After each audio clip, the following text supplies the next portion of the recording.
Hi everyone, this is Lina Break. Today I will be doing a book review on the book How to Differentiate Instruction in Academically Diverse Classrooms by Carol and Tomlinson. I hope you will enjoy it. Thank you. As I mentioned, the book is authored by Carol and Tomlinson and it's titled How to Differentiate Instruction in Academically Diverse Classrooms. What are the big ideas of this book? The author in her book emphasizes that all students need differentiated instruction and scaffolding. All students need to be challenged and should be encouraged to take the risk in a way that helps them succeed in achieving the goal that is slightly beyond their reach. Teachers should help all students become more independent to achieve ownership over their own learning. Teachers should take into consideration students' readiness, interest, and their learning profile when planning lessons.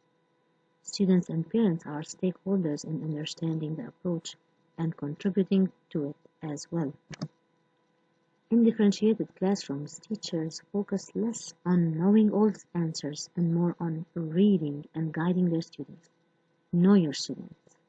Learn about their language, culture, background, experience, and interest. Talk to them informally and hear their conversation. Partner with your students. Practical strategies, tips for teachers to help them meet the needs of all students. Practice, practice, practice. To help make the transition smooth from whole class instruction to working independently in small groups, students need to practice working independently. First, the whole class works independently and quietly on a focused activity. Then half of the class works on non-content areas, while the other half works on content areas. Then switch the groups. When you as a teacher feel more comfortable, have two-thirds work on differentiated content while one-third works on alternative activities. No pressure, take one step at a time. Depending on your comfort level with differentiated instruction, you can either make many frequent adjustments to the curriculum or few periodic ones. Try first working with the subjects that you enjoy the most. Work with the groups that you find easiest to work with. Use few low prep strategies throughout the year and one high prep strategy per each quarter.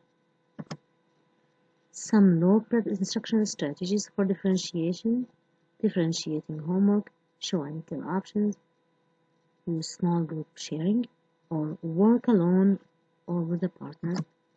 Higher prep instructional strategies can be differentiated interest centers, jigsaw, learning stations, or varied graphic organizers. Anchor activities. These are activities that students should do after they complete a certain content-based activities. These activities can be tweaked to meet students' interest and readiness, such as reading journal, creating a portfolio, practicing spelling, computation, vocabularies, and writing. Students can suggest and contribute to the anchor activities.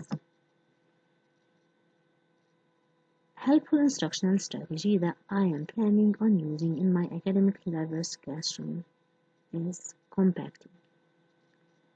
It is a three-step process. First, assess what a student knows about upcoming content and what she still needs to master.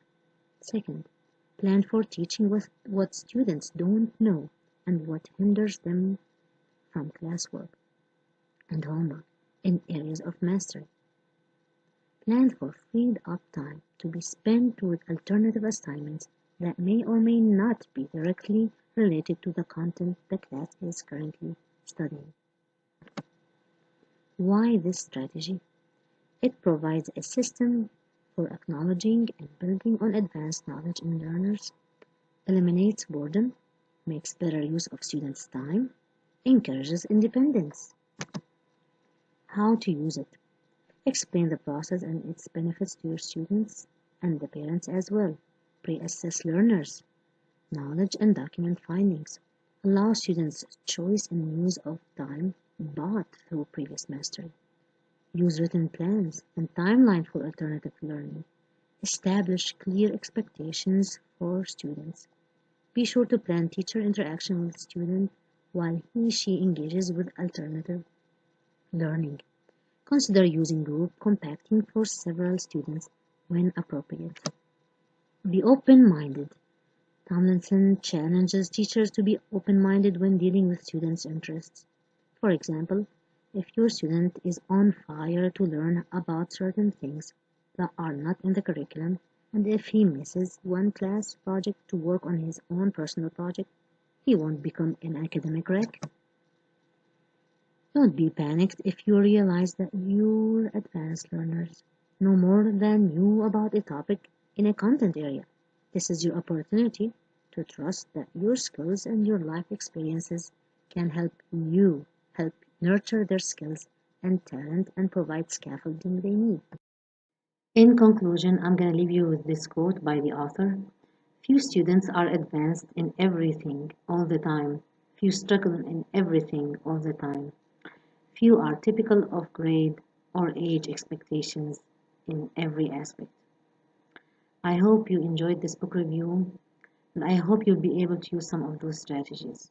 I'm planning on using it in my classroom when I go back to teaching. Thank you very much.